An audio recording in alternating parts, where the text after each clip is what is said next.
This is the year that we are going to undo and dismantle racism, disinformation, ignorance. I know it's a tall order, but I'm here and I'm ready for it. And I'm bringing in all of the reinforcements. Joining me right now, he is an author of many books. He's a writer. He has been exploring this thing called truth for quite some time, his whole career. Let me welcome to the show.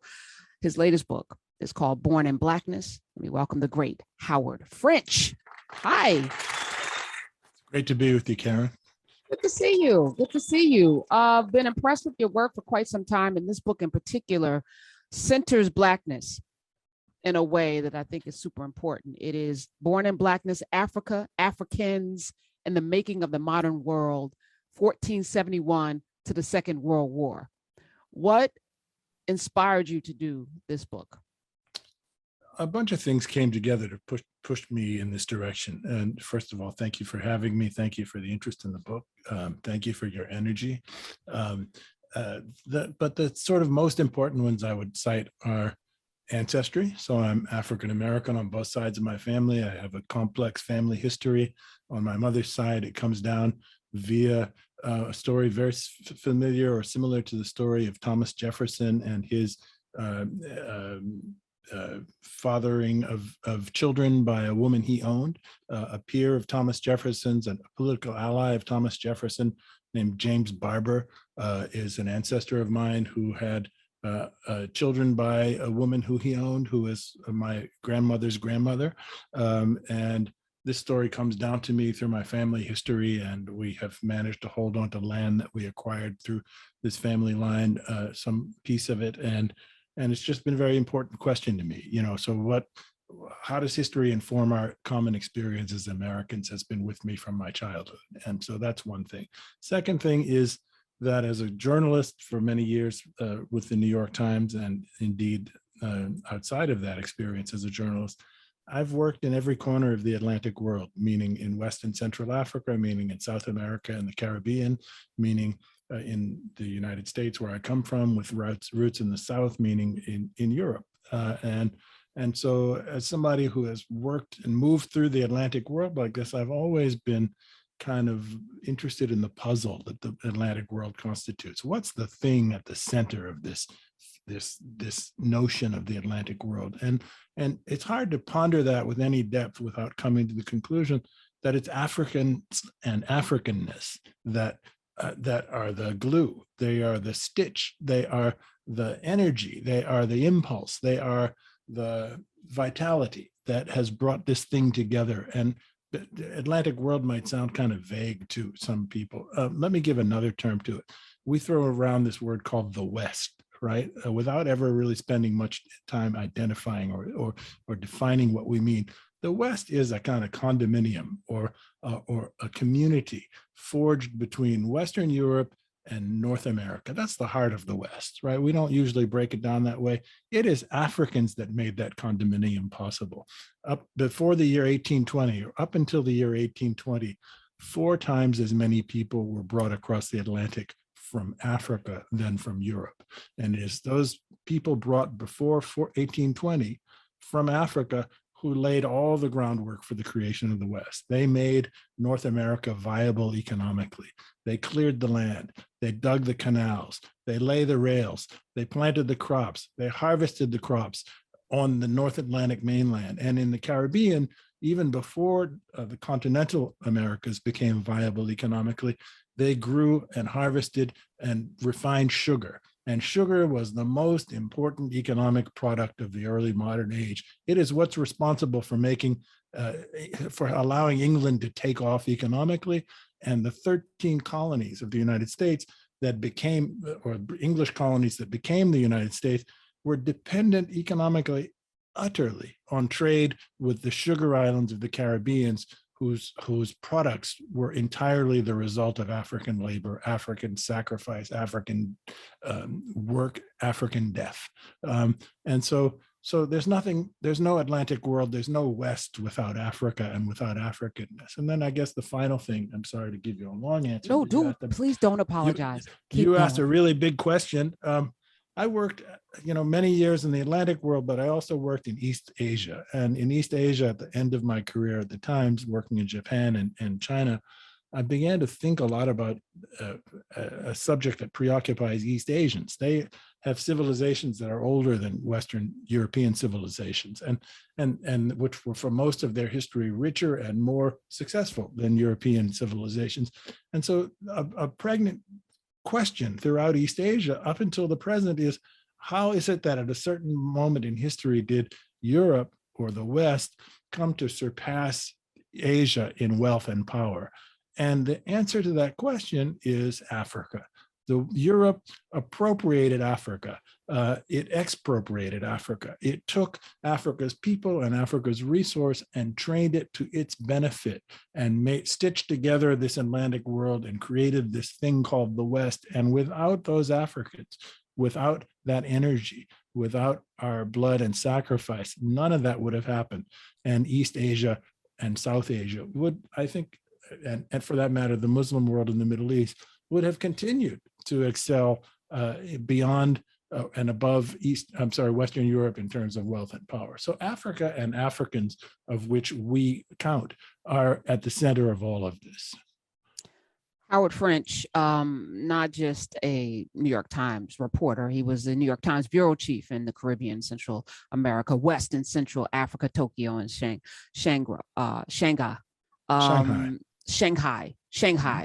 Right. Also, Columbia University president, not professor, that's a Freudian slip, I'm sure. As you're talking, it would be insidious just to erase that from history, what you are chronicling in Born in Blackness. That would be insidious on its face, right? Mm-hmm. To not teach this in any schools, to not teach any children about this history of this Western civilization and how it was founded. But they doubled down on the evil by not just not teaching it, but then teaching that somehow something was wrong with Black people, these Africans. They were inferior. They were childlike. We saved them from a dark continent. We gave them religion. Although Christianity started in Africa, the first Christian convert was an African. They never talk about that. And Jesus was Black by our definition. And they created this thing called whiteness, Howard French, that has been the fulcrum, that has been the center of everything that has come afterward. They couldn't have done all of these things without inventing whiteness and thus Blackness, and then subjugating Black people to or forever cast at the bottom. Deal with that a little bit as we suss through this. Well, I really appreciate the frame you've put on all of this, but I want to take the timeline back even further. So the way the story is told about how the modern world was created is the thing that my book argues most against. The conventional narrative in our schools, in our history books, in our popular books, in our national myth, is that the modern world takes place when Christopher Columbus sails across the Atlantic and discovers the New World, right? And that this is what connects everybody in the world, East and West, North and South, and this is where Europe begins its ascension and rise to power. Africa is presented in that narrative as inherently uninteresting. There's nothing going on in Africa in that narrative of interest in and of itself. There's no achievement mentioned in Africa. There's no wealth mentioned in Africa. Africa is completely lacking in interest, according to that narrative. Moreover, the original sin is that the fact is that beginning a century and a half before Christopher Columbus traveled to the Americas, there were kings in a place called Mali in West Africa who traveled across the Sahara Desert, 3,500 miles on camelback with an enormous procession, one of them named Mansa Musa, who carried 18 tons of gold with him, pure gold, never before or since seen in such quantities in the possession of an individual. And he arrives in Cairo, and this just explodes the entire world. The price of gold collapses throughout the Mediterranean for the next 10 years because so much gold had suddenly arrived on the markets. And the story of Malian wealth spreads into Europe, and it becomes an obsession among Europeans. We're taught that Europeans wanted desperately to reach Asia because that's where fabulous silk and spices existed, and they were trying to find a way by sea, and that Africa merely represented an obstacle to getting to Asia. That is all untrue. The Europeans were desperate to find a way to connect to the wealth of West Africa that they learned of via Mansa Musa's pilgrimage to Oh Cairo my and to Mecca. goodness. All right. Pause for a second, Howard French. Of course, I have been preaching Mansa Musa for the longest. Today, you connected a dot. Mansa Musa's pilgrimage across the desert was the impetus for the greed of the European. It was the thing that brought them to Africa, that they had no idea until this man who was giving out gold, just showering the lands with gold, collapsed the gold market single-handedly. One person, the wealthiest man in history. And that was the spark that brought them to our dark continent. That is absolutely the spark. So the conventional narrative says Africa was just an obstacle. They had to find a way to get around Africa to get to Asia, to South Asia, meaning India, and to East Asia, meaning China. Christopher Columbus, of course, flips that. He tries to sail west because he has this theory that the world is round. By the way, in the Middle East, it was known since the 9th century that the world was round. Right. Mansa Musa was king of a Muslim civilization, and they had the texts that came through the Muslim culture that made them understand that the world was round. Mansa Musa gets to the Middle East, showers gold in patronage to throughout the courts of the Middle East in the way that we've described. Wait, I'm sorry, because language is important. Mm-hmm. There's no such thing as the Middle East. This is just Africa. Okay. Like the Middle East is a made up construct as well. It's anything to obfuscate. That's Africa all day long. I'm fine with you. Okay. No problem on the terminology, right? Mansa Musa arrives in Cairo, which there is no dispute about is Africa, right? And delivers gold in patronage left and right to the extent that the price of gold collapses in the region throughout the Mediterranean world, right? And so Portugal, which was a very young kingdom at this time, is struggling to survive. All it has by way of economic products are salt and dried fish. And the Portuguese were beset by the Spanish, who wanted to take control of them. They had broken away from the Spanish kingdoms, and the Spanish wanted to win them back. And so the Portuguese have an obsession. We don't have much by way of an economy, but we know about this wealth in Africa.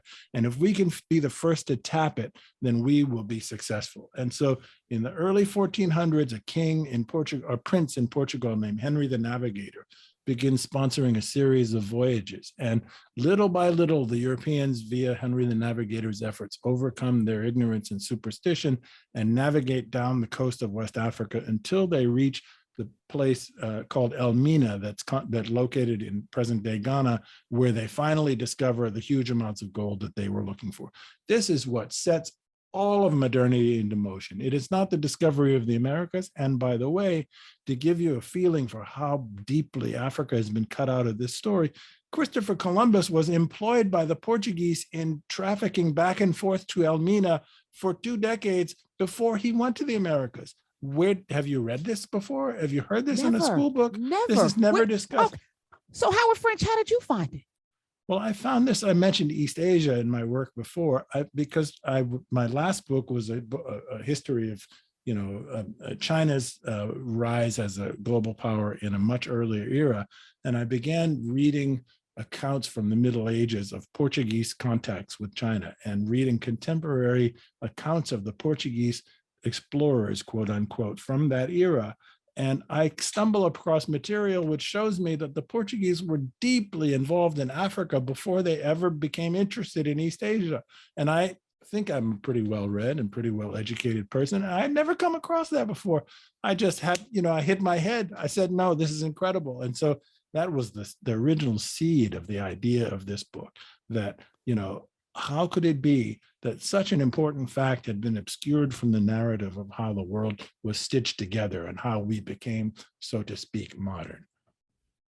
I was in what they call the castle of Elmina, that castle in Ghana. Elmina. Elmina, went through, couldn't really fit because I'm 5'10" and Zoftic. Couldn't really fit through that doorway of no return. I had to, scrunch down and get sideways. I'm 6'4". Okay, so you would really have a hard time. Right. And I remember going through this castle and I could still smell the carnage. And it's been 400 or 500 years. You can still smell, and they take you through and they show you the Portuguese were praying while they were doing horrible, unthinkable things. And you, oh, it's the Gold Coast. Why here? Oh, the Gold Coast. But then the black bodies became more valuable than gold. And then the Portuguese, and then after them, I think the Dutch and the French and it just, it just kept going. And the question kept arising in my mind as I was there. It was like so many more Africans than these Portuguese, than these Dutch, than these Germans, than these, excuse me, the French and the English. Why, how did it happen? How was this able to go on unchecked? Well, I don't know if this is not the but I'm just curious as somebody. It's a very good question, and a normal question, right? So the first thing is that Elmina and the coast of present day Ghana were not originally, and in fact for some time, were not terribly involved in what we often sort of call telegraphically the slave trade. They were beginning in 1471, and this is implicit in the name of the Gold Coast. They were the center of an incredible gold trade with Europe. Europe was not sourcing slaves from that part of the world to any significant extent until the mid to late 1600s. And so for those initial couple of centuries, Ghana was all about gold for the Europeans. And this was not just something that gave the Portuguese crown at least 25% of its entire revenues for the next few decades after 1471, but also created the first circuits of economic exchange between Northern and Southern Europe, because the Portuguese were so poor that they didn't have anything that the Ghanaians wanted to buy from them. And so in order to trade for gold with Ghana, they had to get goods from other parts of Europe that were desirable to the Africans. And these included metal goods and textiles and things like that. And so this creates the first economic integration of Europe. We never heard that story before either. Ever. Right? So how is it that these European nations could, arriving from so far off, have managed to acquire so many human beings and sold them into bondage across the Atlantic Ocean? The reason for that is the reasons for that are complicated, but there are a couple of things that we can emphasize quickly that will give a picture to this. First of all, Africans, prior to the arrival of Europeans and until long after the arrival of Europeans, didn't have a notion of themselves as Africans. They were just people. We're human beings. They didn't have a racial conception of themselves as African. This racialization of people took place over time and was imposed on Africans and on the rest of the world. You said something like this yourself a few minutes ago, via slavery, via white people's imposition on Africans. But in the beginning, the Africans did, if my culture is here and there's another kingdom or society 100 or 150 miles down the road from me, we didn't, imagining in this time, we didn't think of, those are Africans, we're fellow Africans, we're just human beings, right? And so human beings in every place and time in the world have had contests and conflicts between neighboring peoples. And that was true in Africa as it's been true everywhere, right? And so the Europeans came and they figured this out. And as plantation economies, and I want to complicate the word plantation. Plantation is a euphemism. It's a pretty word. It gives us images of nobility and of grand mansions and things like that. Plantations were industrial prison labor camps, death camps, where people were worked to death, confined, surveilled, and punished with the lash in order to extract economic production from them. And so the Africans, the Europeans, when they implanted this system in Brazil and then the Caribbean and then finally in continental North America, the Africans had no idea what these people were doing. Slavery had existed in Africa too, prior to the arrival of the Europeans, but African slavery was nothing like chattel slavery as was practiced in the New World by the Europeans.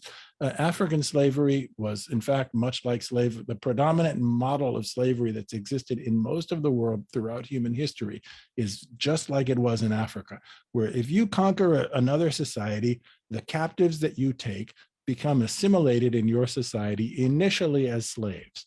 And I say initially because although some of the details differ from place to place, across no less than a generation later, the descendants of those captured people become totally normal citizens in the victorious society. They are no longer slaves. They don't have any taint on them. They're not considered inferior. They're not punished because they were, their mother or their father was a slave, right? That had been the prevailing model of slavery. And so when the Europeans arrived, they had this grand strategy, which they began to piece together, that became very successful over time, which is, okay, there's conflicts between these people. We're bringing good, like there are between people everywhere. We're bringing goods that they want. Let's corrupt the elites of different groups and set them off in competition with each other via warfare to create chaos and disorder. And the refugee populations that are driven by these conflicts then become material goods for us to traffic in commerce. And we can supply cloth, we can supply liquor, we can supply firearms, we can supply metal goods, we can supply whatever we want to the victorious side. And this will incentivize them to continue to pursue warfare against their neighbors and to feed our slave trade. The Africans who were participating in this not only didn't share any common picture of what slavery meant with the Europeans, it was inconceivable to them, right, that this idea of chattel slavery, right?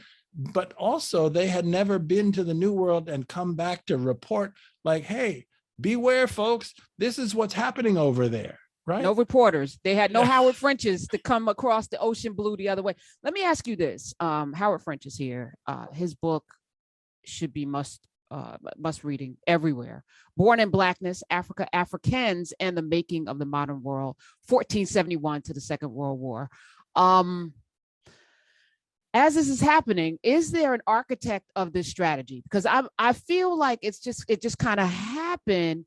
There was a conference at some point where everyone got in a room and divvied up Africa, because I'm looking at my map right now, okay, sure. The Brits are going to take Ghana and Nigeria. The French are going to take Ivory Coast and Senegal. The Germans, the Dutch are going to take South, they got in a room and divvied up Africa. So at that point that they got in a room and did that, they had to have a sense of oneness among themselves, even though they were also warring nations. Who's the architect of all right, let's get together to get this giant continent that has everything, including humans who are master builders, master farmers, masters at everything. Oh my goodness. Have you seen the women?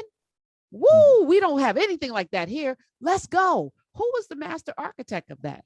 So the conference you described is in 1895 and takes place in Berlin. And this is famously where the monarchs of the day in Europe get together and they sort of parcel out, they horse trade between themselves and come up with borders for Africa. And they attribute ownership or mastery of different parts of Africa to each of their kingdoms. The roots of this system, where did this plan come from? Are far older than that. So the Europeans don't begin to colonize Africa until the 19th century, with just very few exceptions, right?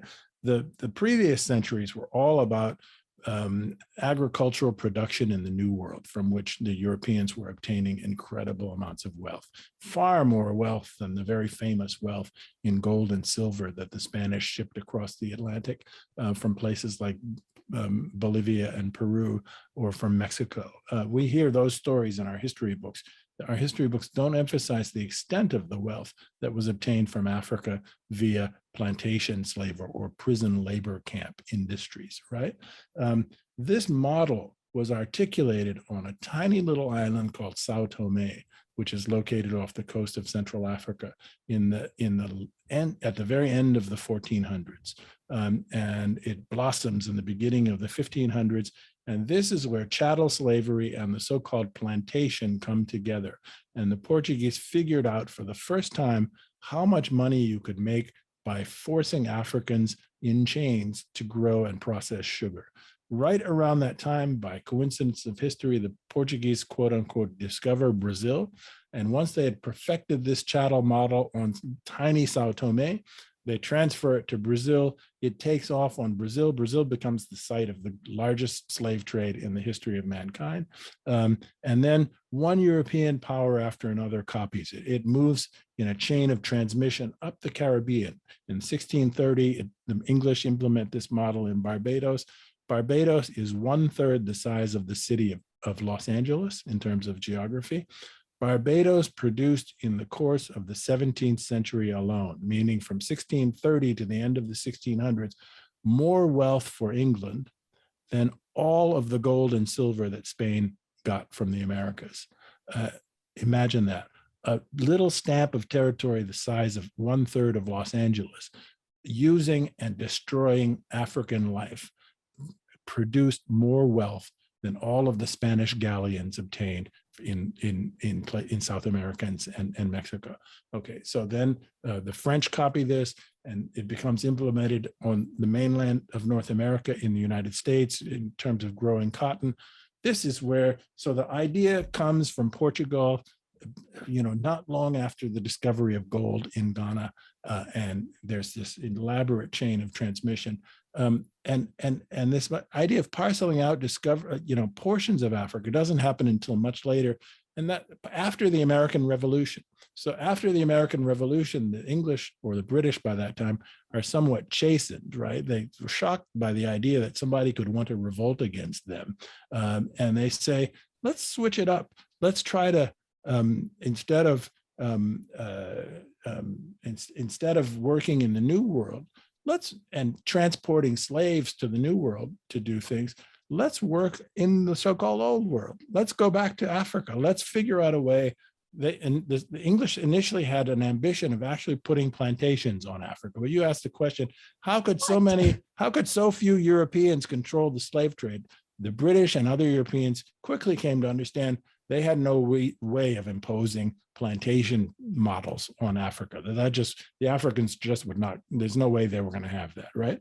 And so the next best thing was, okay, we'll divide Africa up among ourselves, and we will continue to source human beings from Africa as long as slavery lasted. But the next phase of it would be, we will source natural resources, and we will we will use these markets as outlets for our products as industrialization takes hold in Europe, that we want captive markets for our goods. We'll flood those places, keep them underdeveloped, and force them to buy our goods because we have colonial control over them.